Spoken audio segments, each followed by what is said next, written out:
ജമാഅത്തെ ഇസ്ലാമി തന്നെയാണ് വിവാദ വിഷയമായി മാറിക്കൊണ്ടിരിക്കുന്നത്. ഇടതുപക്ഷമാണോ വലതുപക്ഷമാണോ അവരുടെ വോട്ടിന് വേണ്ടി ആഗ്രഹിക്കുന്നത് എന്നുള്ള ചോദ്യമാണ് അവശേഷിക്കുന്നത്.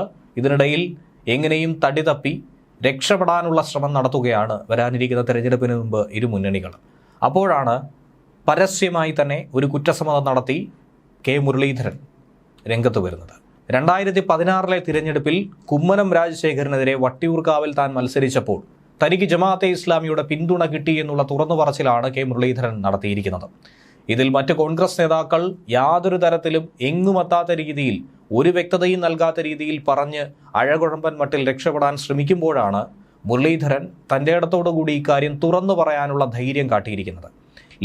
കിട്ടിയ വോട്ടിൻ്റെ കാര്യം തള്ളിപ്പറയേണ്ട ഒരു സാഹചര്യവും നിലവിലില്ല. എന്നാൽ ഇതിൽ ഇരട്ടത്താപ്പ് കളിക്കുന്ന ഇടതുപക്ഷത്തിൻ്റെ വർഗീയ മുഖം തന്നെയാണ് വലിച്ചു കീറുന്നത്.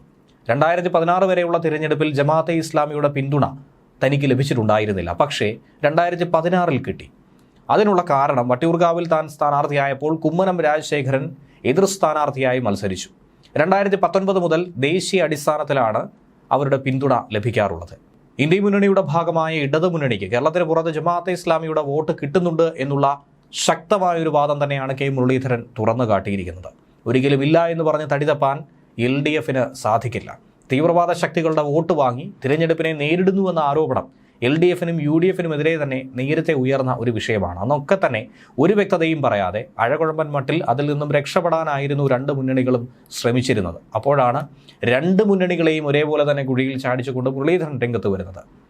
ആരുടെയും വോട്ട് വേണ്ടെന്ന് പറയാൻ കഴിയില്ലെന്നുള്ള നിലപാട് നേരത്തെ നേതാക്കൾ തന്നെ പറഞ്ഞിരുന്നു. പക്ഷേ ഇവരൊക്കെ വെട്ടിലാക്കിയാണ് മുരളീധരൻ രംഗത്ത് വരുന്നത്.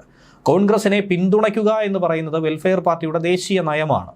BJPക്ക് ബദൽ കോൺഗ്രസ് ആണെന്ന് ജമാഅത്തെ ഇസ്ലാമി ദേശീയ അടിസ്ഥാനത്തിൽ തന്നെ സ്വീകരിച്ചിരിക്കുന്ന ഒരു നയം തന്നെയാണ്. അതിൻ്റെ തുടർച്ചയായി തന്നെയാണ് അവർ ഈ പിന്തുണ നൽകുന്നത്. അതിപ്പോൾ BJPക്ക് നൽകാതെ BJPയെ എതിർക്കാൻ കഴിയുന്ന ഏത് പാർട്ടിയാണോ പ്രബലമായിട്ടുള്ളത് അവർക്ക് നൽകുക എന്നുള്ളതാണ് ജമാഅത്തെ ഇസ്ലാമി ചെയ്യുന്ന ഒരു നിലപാട്. ഒരിക്കലും അവരുടെ അടുത്ത് വോട്ട് ചെയ്യരുത് എന്ന് പറയാനായി സാധിക്കില്ല. 2019 മുതൽ അങ്ങനെ വെൽഫെയർ പാർട്ടിയുടെ പിന്തുണ ദേശീയ അടിസ്ഥാനത്തിൽ തന്നെ കോൺഗ്രസിന് കിട്ടുന്നു. BJPക്ക് ബദലായി കോൺഗ്രസ് എന്ന നിലപാടിൻ്റെ പുറത്ത് സ്വീകരിച്ചൊരു നയമായിട്ടാണ് ഇതിനെ നോക്കിക്കാണേണ്ടത്.